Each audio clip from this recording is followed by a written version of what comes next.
how to practice thankfulness.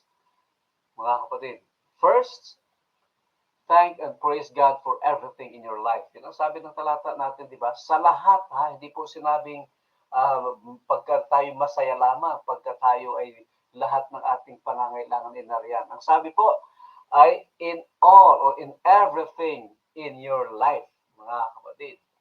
So thank Him for even the difficulties. It is a sacrifice to do this, but He can turn troubles into triumph, mga kapatid. In Hebrews 13:15, ang sabi po, though through Him then let us offer up a sacrifice of praise continually to God. That's the fruit of lips, confessing His name, mga kapatid.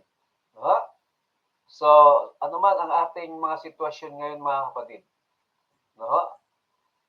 Purihin at pasalamatan natin ang Panginoon. Pangalawa, don't allow yourself to complain about anything.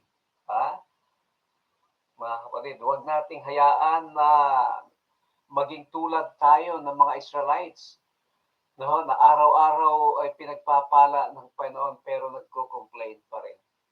No? During the difficult times, be very careful to watch your tongue. Maging maingat tayo kung ano pong sinasabi natin, lalo na sa mga mahihirap na mga kapanahunan at kalagayan, mga kapatid. Baka yan ay complain. Instead of complaining, think of ways you can verbally offer God the sacrifice of thanksgiving.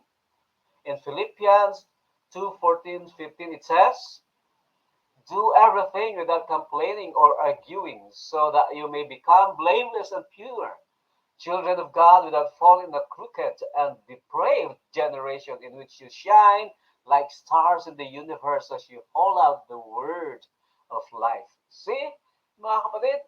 So we have to do everything without complaining, mga kapatid. And the last one, it says, don't compare yourself with others. Alam niyo po ba, mga kapatid, isa po ito sa mga kahinaan natin.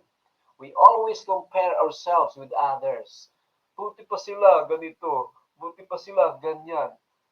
Hindi man yan mga Sabbath keepers, hindi man yan mga mananampalataya. Bakit sila ay lumalago? Parang sila ay masagana.